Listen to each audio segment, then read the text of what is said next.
Hello, dear friends. Today is January 22nd, 2026, and this is a fresh overview of the battle map. The map itself shows changes. There are some in key sections of the line of contact.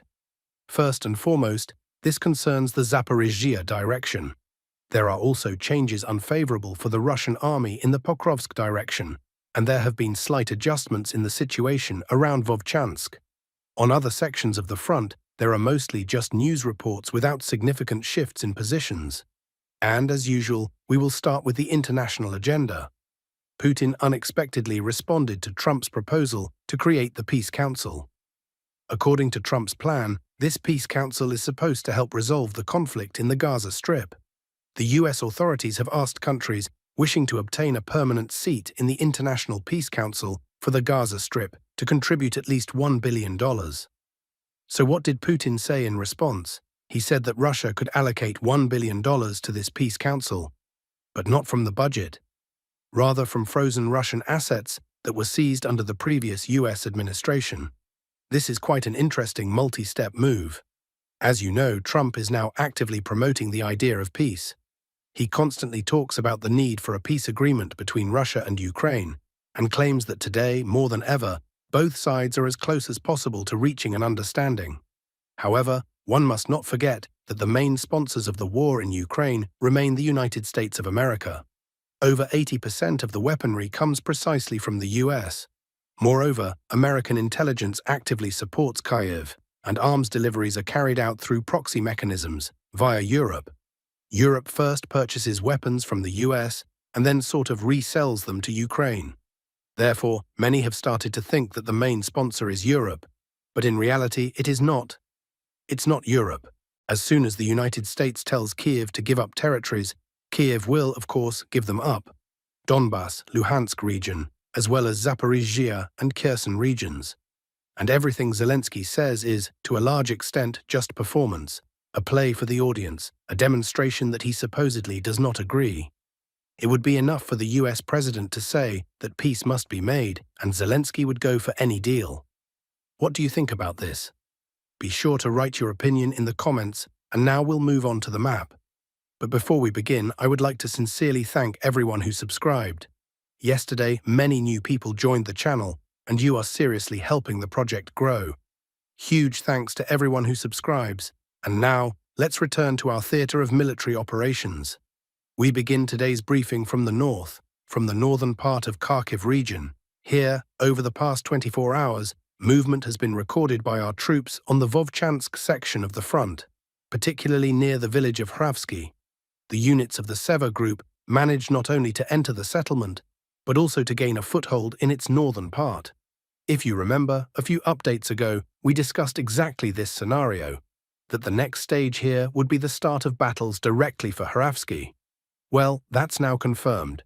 Russian fighters entered the settlement on January 21st, and, as I said, not only entered it, but advanced through the residential area by almost 1 kilometer. How long could the fighting last? Given the general trend in this sector, namely that the Ukrainian armed forces can no longer maintain stable defense here, I do not expect protracted or lengthy battles for the village.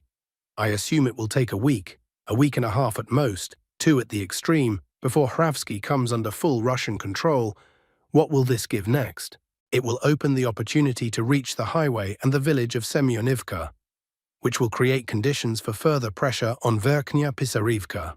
Overall, the soldiers of the Seva group are confidently carrying out their objectives here, while the Ukrainian forces, as you may have noticed, have begun to weaken more and more after the fall and loss of Vovchansk.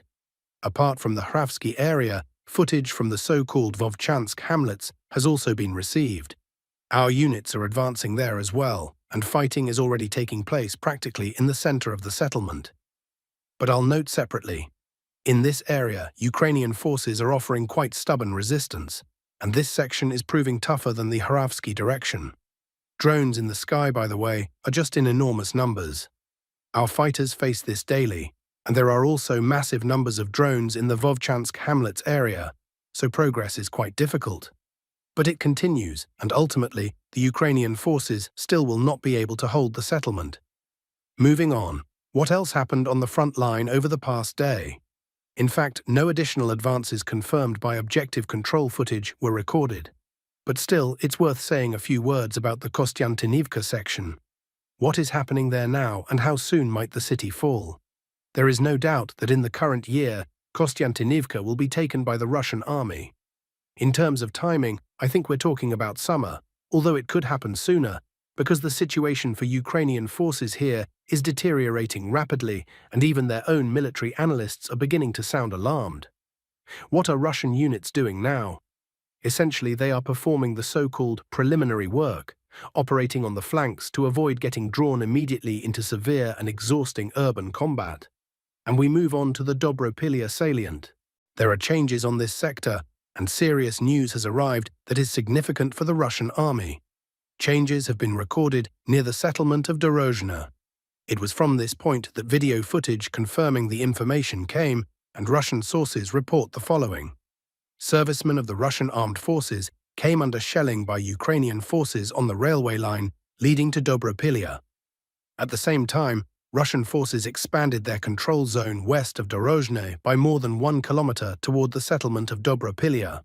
We see that Russian troops are advancing along the railway, and at the moment their attacks are targeting the settlements of Novyi Donbass and Beletske.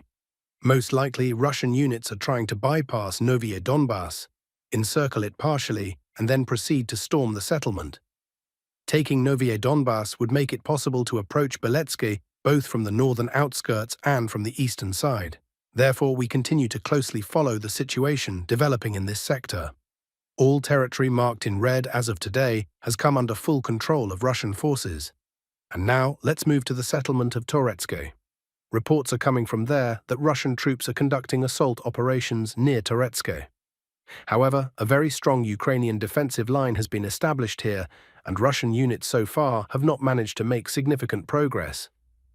The Kazany Toretsk River flows here. That's the riverbed, and the situation has reached the point where the Ukrainian side is destroying crossing structures. Moreover, even ordinary planks placed across the Kazany Toretsk are being targeted by Ukrainian strikes. A large concentration of Ukrainian FPV drone crews has also been recorded. Ukrainian troops are effectively preventing advances toward Toretsk. Nevertheless, reports have begun to appear that Russian units are achieving minor successes here. Small assault groups are managing to move within the settlement. Therefore, in the near future, it is quite possible that we will see serious changes here, already in favor of the Russian army. If Russian forces, of course, take Toretsk and Sofiivka, an operational space will open towards several settlements at once. These include Kolodez, Kucherev Yar, and also the directions toward Pavlivka and Novopavlivka. But for now, heavy fighting continues precisely in the Toretsk area. And we move further along the map. In particular, fighting continues in Ilinivka. The Russian army is trying to bypass Stepankivka from both the west and east. And Stepankivka and Dolha Balka are two key settlements on the western flank because they are located on high ground. If they are captured, the entire western flank of the Ukrainian defense will essentially collapse. That means the situation in Kostyantynivka itself will sharply worsen. Moreover, one cannot rule out a development similar to the Siversk scenario, when, over a relatively short period, about a month and a half, the city simply falls away. Now let's move to the Orikhiv direction. There are both changes and new updates from there. Let's start with the news. At present, Russian troops are actively striking positions of the Ukrainian armed forces in the areas of Rekhnoye, Veselyanka, and Mali Katerinivka. And finally, more or less credible reports have begun to emerge that Russian units are advancing toward Primorsk. Earlier, there had already been reports claiming that Primorsk had largely come under full control of Russian forces, followed by pressure on Rekhnoye and Veselyanka. However, at that time, these reports were not backed by any objective evidence. Today, reputable military correspondents report that Russian forces are trying to continue their advance in the area near Primorsk. In other words, judging by this information, Primorsk is not under full control of Russian forces. From the same sources comes information that Nova Yakovlivka has now been completely cleared and has come under full control of the Russian armed forces. For now, this remains in the news reporting stage. However, we are still updating the map, since reports from such sources are most often later confirmed, and generally reflect the actual situation. At present, Russian forces are putting pressure toward the settlement of Magdalenivka from the direction of Lukyanivske, from Novoyakovlivka, and also toward the settlement of Zaporizhzhia.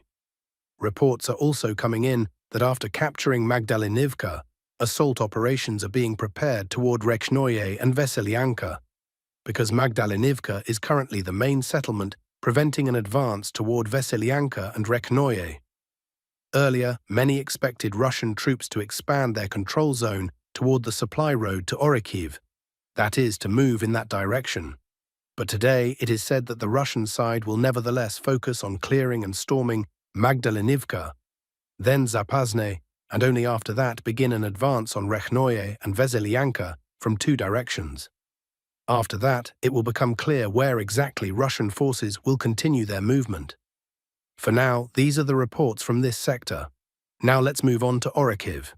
Reports are also coming from there, and for the Ukrainian armed forces, they look quite troubling.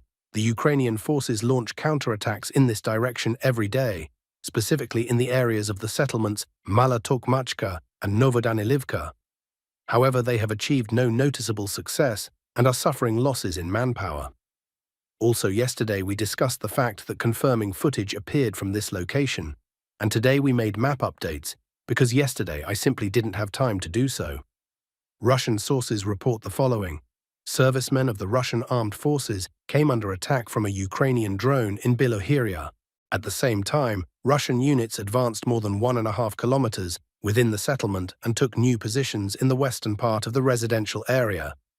Thus, all territory marked in red has currently come under full control of Russian forces. There is a possibility that Russian troops have completely taken control of Bilohirya and, moreover, expanded their control zone by roughly another 1.5 kilometers. Therefore, for now, this is the update for this sector. Meanwhile, Russian forces continue strikes against Novoandriivka, Novodanilivka, Mala Tokmachka, and Orikhiv itself. No further advances have been recorded in this sector so far. We move on to the Huliipole direction. News and changes have also been reported from there. Concerning the changes, let's begin with them, specifically with the southern part of this direction. From this point, video footage appeared along with corresponding reports. According to sources, Russian armed forces advanced along the Dorozhnyanka-Zahorna line up to 800 meters along the Pologi-Zaliznichna railway.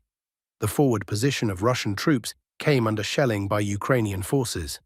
So here, Russian forces advanced roughly 800 meters and expanded their control zone. Some pro-Russian sources claim that the control zone here was expanded by 2 to 3 kilometers. That is how Russian cartographic services color this area on the map, but this information has not yet been confirmed. It is possible that it does not even correspond to reality. We can see some industrial buildings here, and from this one can assume that Ukrainian forces are most likely located at this point. And as we previously suggested, Russian units are expected to advance toward Zaliznikne from the Huliipole side, as well as along the railway. That is precisely what is happening now. Russian forces are expanding their control zone along the railway. There are also reports that Russian units are expanding the control zone west of Huliipole. However, the Ukrainian side does not stop attempting counterattacks and assault actions toward Huliipole. Footage labeled 18+ has appeared showing Ukrainian troops attempting a rotation. However, Russian FPV drone crews and scouts detected this rotation, and it effectively did not take place. The Ukrainian army suffered heavy casualties. Russian troops continue active combat operations near the settlements of Sviato-Petropavlivka and Staro-Ukrainka. Some Russian sources claim that Russian troops have managed to advance up to Staro-Ukrainka, but whether they succeeded in securing positions there is no information yet.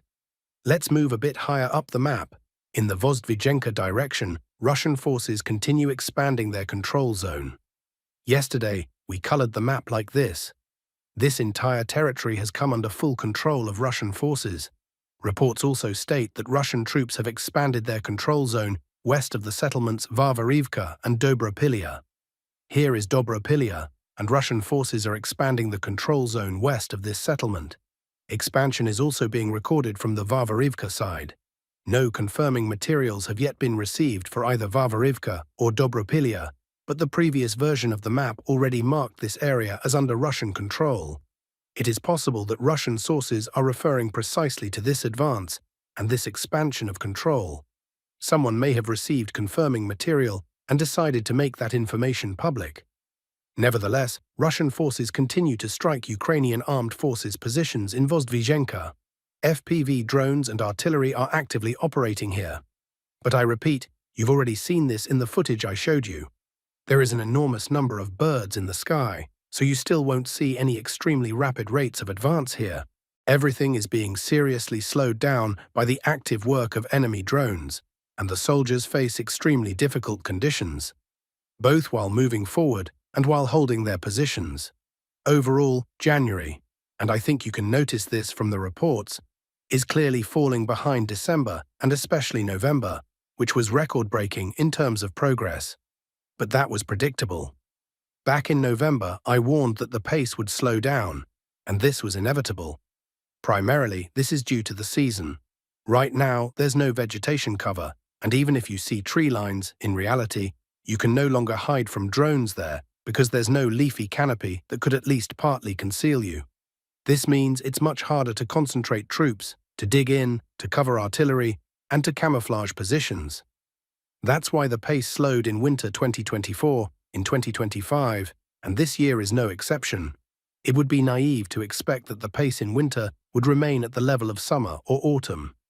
Winter is objectively a difficult time for conducting combat operations.